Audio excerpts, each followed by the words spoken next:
नमस्ते सबैजनालाई। सायद धनी व्यक्तिहरूभन्दा गरिब, दुखी, असहाय, अशक्त, बेसहाराहरू धेरै छौँ जस्तो लाग्छ। अब चाहिँ हामी एकजुट हुनुपर्छ, किनभने हामीले चाहिँ राम्रो मान्छेलाई साथ दिनुपर्छ। हाम्रो भोट चाहिँ राम्रो मान्छेलाई नै जानेछ। र अर्को कुरा, धनी नेताहरूलाई चाहिँ यो पनि थाहा हुँदैन कि एक छाक खानाको अभावमा तडपिनु पर्दाको त्यो पीडा पनि थाहा हुँदैन।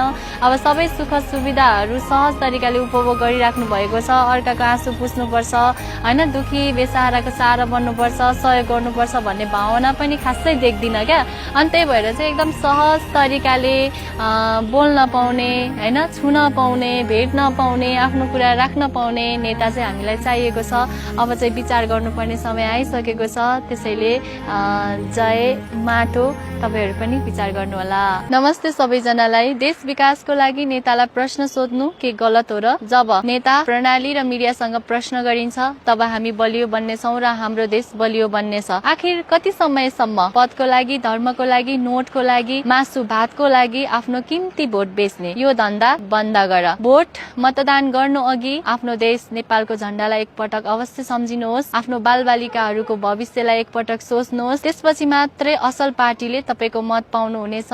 असल नेता हाम्रो जीवनमा आउनुहुनेछ र हाम्रो जिन्दगी बदलिनेछ। देश विकास तीव्र गतिमा अगाडि बढ्नेछ र मत तपाईको अधिकार हो। यसलाई जिम्मेवारी पूर्ण रूपले निभाउन सक्नुहुन्न भने तपाई यस धरतीको बोझ हो। जय नेपाल। धन्यवाद।